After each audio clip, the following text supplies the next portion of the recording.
Olá, quinto ano, tudo bem? Vamos começar então o nosso 11º capítulo, capítulo 11 do nosso livro de português, da nossa apostila, e vem falando sobre Eu Conheço a Minha História. Nós vamos ler então sobre uma poesia que tem rimas, né? Então nós vamos começar fazendo a leitura e em seguida fazemos a leitura da autobiografia.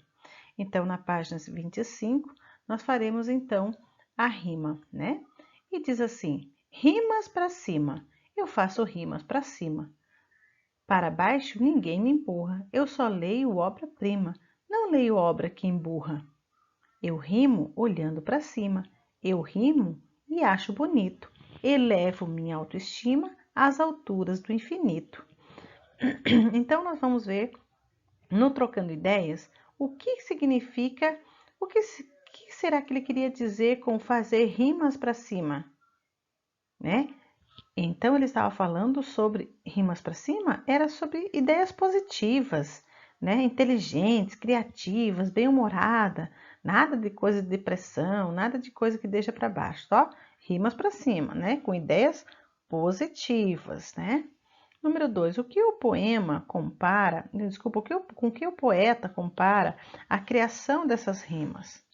Ele compara com a própria vida, ao indicar que tenta manter a autoestima elevada. Então, ele fala assim que tenta manter a autoestima elevada, né? Então, ele compara a própria poesia, né, a criação das rimas, com a sua própria vida.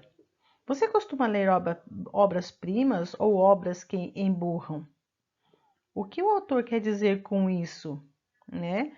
Então, nós vemos que as obras-primas são obras boas, de autoestima, né? Que levam para cima, mas algumas obras que emburram, né? Aquelas que deixam você para baixo, né? Fala sobre alguma coisa que não é tão bom, que deixa você, não tem um valor assim tão bom sentimentalmente, né? Agora nós vamos ler na próxima página, página 26, nós vamos fazer a leitura então da autobiografia e nós vamos fazer a leitura da autobiografia. Quando você precisar parar, você pode dar uma pausa então no vídeo para poder fazer a leitura sozinho, ou então você pode acompanhar a prof aqui na leitura do seu texto agora. O que é uma autobiografia?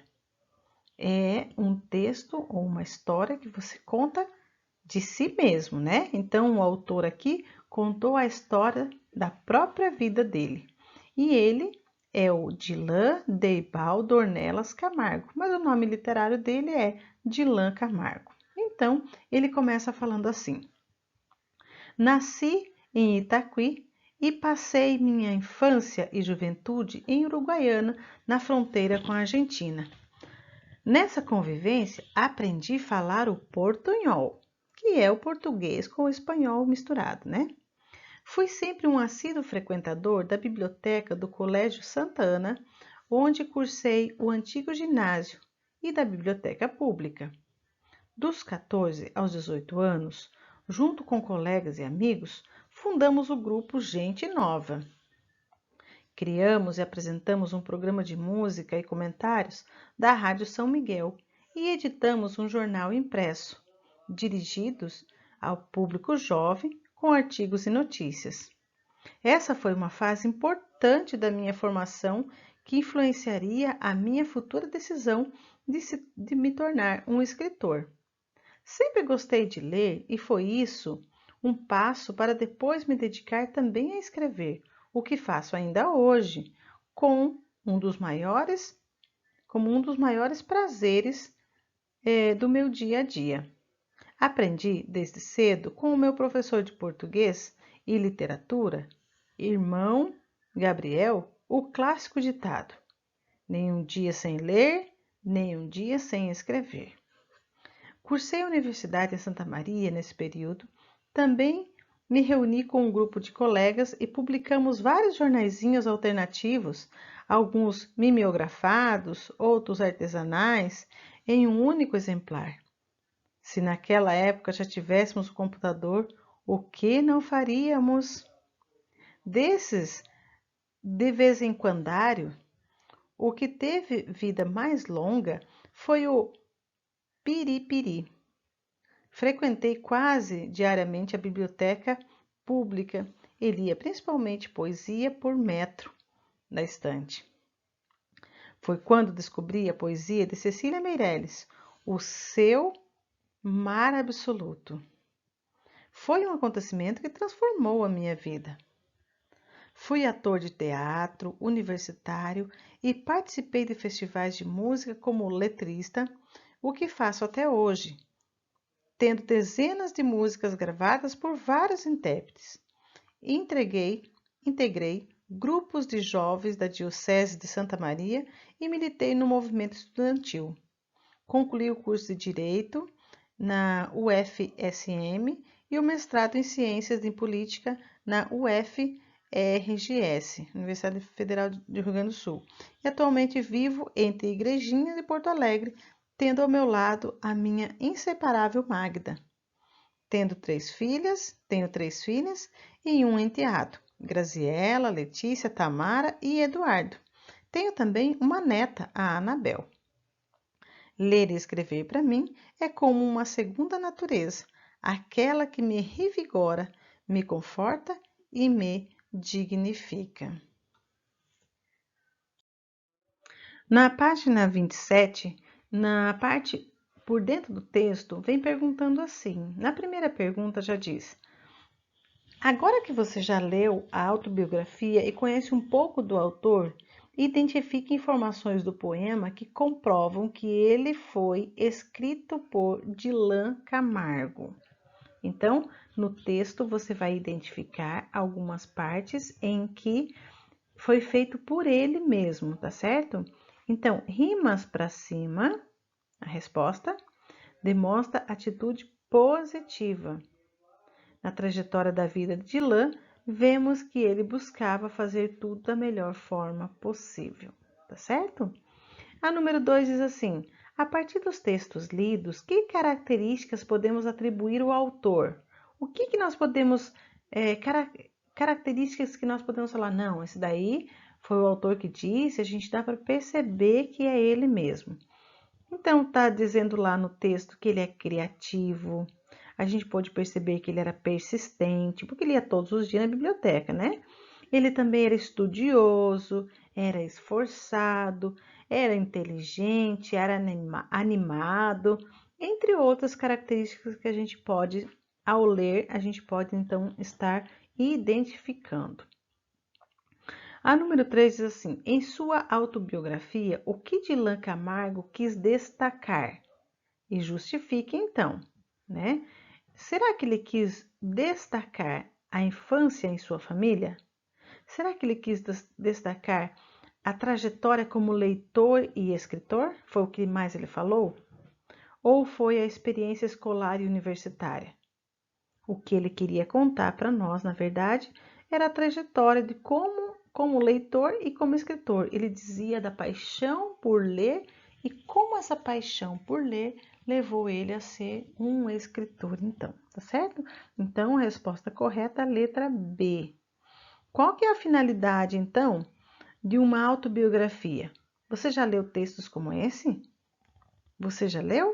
A finalidade, na verdade, do texto, da autobiografia, a finalidade central é compartilhar a própria história de vida, considerando o nascimento, a formação, a vida familiar, a carreira e tudo o que acontece que uma pessoa pode achar importante contar na sua autobiografia, na sua história, tá? Então, a finalidade é contar a sua própria história e dizer os acontecimentos ao longo do tempo. Então, está falando na número 5, analise a última estrofe do poema que nós lemos primeiro, né? E diz assim: eu rimo olhando para cima, eu rimo e acho bonito, elevo minha autoestima às alturas do infinito. Então, nós podemos ver o sentido de rimar olhando para cima pode ser sentido figurado ou sentido literal. O que é sentido figurado? O que é sentido literal? Literal é quando realmente acontece acontece? Será que ele fala eu rimo olhando para cima, escrevendo realmente para cima, ou no sentido figurado que eu quero só fazer uma comparação? Então ele usou esse termo no sentido figurado. Experimente você criar uma rima sem olhar para o papel, olhando para cima, para ver se você consegue, no sentido de literal mesmo, né? Não vai dar certo, né? Então ele estava falando no sentido figurado. Letra B. O poeta quis dizer eu rimo olhando para cima. O que o poeta quis dizer quando ele falou eu rimo olhando para cima? Ele queria dizer que ele estava escolhendo palavras para rimar e expressar otimismo, bom ânimo, estar alegre, estar feliz, de bem com a vida. É esse que é o sentido de eu rimo olhando para cima, né? Não ficar cabisbaixo, olhando para baixo, né? O que significa elevar a autoestima? Quando nós elevamos a autoestima, nós temos autoconfiança, nós somos mais confiantes, somos sorridentes, né? Se achar bonito, ficar cada dia melhor, gostar das coisas, isso é autoestima. Sublinhe as principais frases de cada parágrafo do relato autobiográfico e depois explique para os colegas, o professor, né, quando a gente voltar para a sala, por que você acha que essas informações são muito importantes. Então, depois você vai sublinhar as rimas que você acha que são muito importantes. No número 7, então, vem falando assim: agora que você já destacou as principais ideias de cada parágrafo, crie subtítulos para cada um. E no parágrafo 1, o que você poderia falar? Qual que seria o subtítulo do seu primeiro parágrafo? A gente poderia colocar origem, vírgula, nascimento e infância, né? Porque ele está contando realmente isso. E no segundo parágrafo, juventude e primeiros trabalhos. E no terceiro parágrafo, formação universitária e atuação profissional, que é o que realmente ele conta. E no quarto parágrafo, então, atuação acadêmica e profissional e formação acadêmica, né? É o que ele conta no quarto parágrafo. E no quinto parágrafo, o que ele fala? Qual que é a ideia? Opinião pessoal sobre ler e escrever. Ele diz que acha muito bom e que ele gosta. E no sexto parágrafo, ele conta sobre juventude e primeiros trabalhos. A número 8 fala assim, ó, leia o seguinte trecho da autobiografia de Dylan, da página 26. Ler e escrever para mim é como uma segunda natureza, aquela que me revigora, me conforta e me dignifica. Letra A. Considerando as ideias principais do relato autobiográfico, explique a conclusão do poeta. Então, agora você vai pegar e vai explicar a conclusão que esse poeta ele chegou. E letra B, reescreva esse trecho de forma diferente, mas mantendo o sentido, né, dito pelo ator. Então, você não vai mudar o sentido do que o ator fez. Simplesmente você vai falar com as suas palavras, de forma diferente, colocando outras palavras, mas mantendo o mesmo sentido desse trecho acima. Ler e escrever para mim é como uma segunda natureza, aquela que me revigora, me conforta e me dignifica, tá? Com as suas palavras você vai reescrever essa frase então, tá certo? Letra C. Quais versos do poema, rima para cima, combinam com essa ideia? E nós vamos ver que pode ser eu faço rimas para cima. Eu só leio obra-prima. Opa, então deu rima aí. Então nós podemos ver essas duas, uma rima dos dois textos, não é mesmo? Esses versos do poema. Eu rimo para cima, eu só leio para obra-prima. Na última questão, então, a 9, diz assim: o poeta explicou a importância da leitura e da escrita para ele. E para você? Complete o quadro a seguir de acordo com a sua opinião. Qual que é a função social, então, da leitura e da escrita? Será que você pode ajudar alguém, defender alguma ideia com a leitura e com a escrita? Qual a importância para a minha vida pessoal, a leitura e a escrita? Ok? Será que os livros podem elevar a nossa autoestima? E como? Tá? Então faça essas atividades e depois você pode postar lá no Eclasse, tá bom? Bons estudos para você.